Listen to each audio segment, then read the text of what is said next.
CNG ಘಟಕ ಸ್ಥಗಿತ, auto ಚಾಲಕರ ಪ್ರೊಟೆಸ್ಟ್. ಕೂಡ್ಲಿಗಿಯಲ್ಲಿ 2 ತಿಂಗಳಿಂದ ಸಿಎನ್ಜಿ ಘಟಕ ಬಂದ್.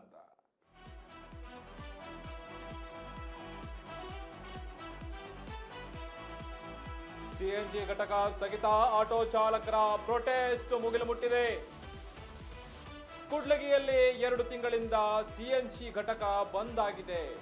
ಅಲ್ಲಿ ಆ ಗ್ಯಾಸೇ ಇಲ್ಲ. ಅಲ್ಲಿ ವಿಜಯನಗರ ಜಿಲ್ಲೆಯ ಕೂಡ್ಲಿಗಿ ಪಟ್ಟಣದಲ್ಲಿ ಎಂಥ ದುಸ್ಥಿತಿ ಸ್ವಾಮಿ.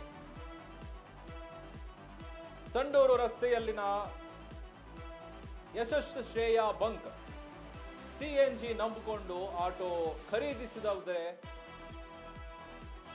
ಈ ರೀತಿಯಾದಂತ ಏಕಾಏಕಿ ಬಂದ್ ಮಾಡಿದ್ರೆ ನಮ್ಮ ಕಥೆ ಹೇಗೆ? ತಕ್ಷಣ ಇಂಧನ ಪೂರೈಕೆ ಪುನರಾರಂಭಿಸಬೇಕು ಅಂತ ಹೇಳಿ ಈಗ ಸಂಬಂಧಪಟ್ಟ ಅಧಿಕಾರಿಗಳು ಕ್ರಮ ಕೈಗೊಳ್ಳಬೇಕು. ಇಲ್ಲದಿದ್ರೆ ನಮ್ಮ ಕುಟುಂಬದವರ ಸಮೇತ ನಾವು ಸತ್ಯಾಗ್ರಹ ಮಾಡ್ತೀವಿ ಅಂತ ಹೇಳಿ ಈಗ ಕೂಡ್ಲಿಗಿ ಆಟೋ ಚಾಲಕರಿಂದ ಖಡಕ್ ಎಚ್ಚರಿಕೆಯನ್ನ ನೀಡ್ತಾ ಇದ್ದಾರೆ.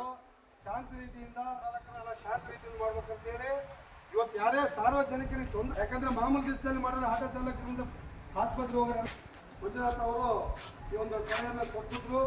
ಎಲ್ಲ ನಮ್ಮ ಆಟೋ ಚಾಲಕರ ಹೆಚ್ಚಿನ ನಮ್ಮ ಕಾನೂನು ಸಹಾಯ ನಮ್ಮ ಹಿರಿಯರಾಗಿರ್ತಕ್ಕಂಥ